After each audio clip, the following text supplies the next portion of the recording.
ദൈവത്തിന്റെ നാമം മഹത്വപ്പെടട്ടെ.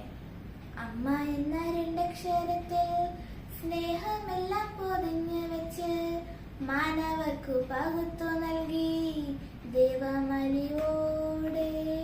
ഭൂമിയിലെ ഏറ്റവും മനോഹരമായ പദം അമ്മ.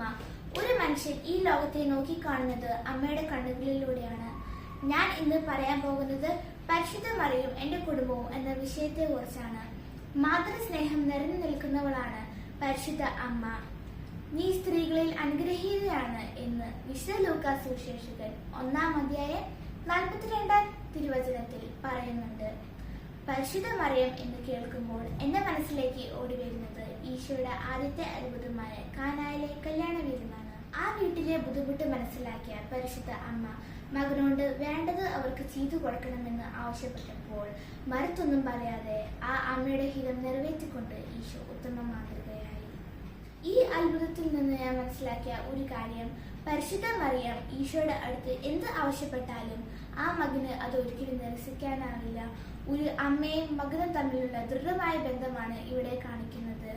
ഓരോ ദിവസവും ഞാനും എന്റെ കുടുംബവും സന്ധ്യാപ്രാർത്ഥനയ്ക്കായി മുട്ടുകുത്തുമ്പോൾ മാതാവിനോട് എന്നും മാധ്യസ്ഥം യാചിക്കാറുണ്ട്.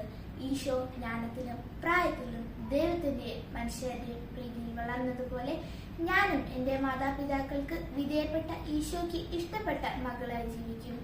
ദൂതന്റെ വാക്കുകളെ ശിരസാ വഹിച്ചുകൊണ്ട് ഇതാ കർത്താവിന്റെ ദാസി, നിന്റെ വാക്ക് എന്നിൽ നിറവേറട്ടെ എന്ന് പറയണമെങ്കിൽ ദൈവത്തിലുള്ള മാതാവിന്റെ വിശ്വാസം എത്രയോ വലുതാണ്.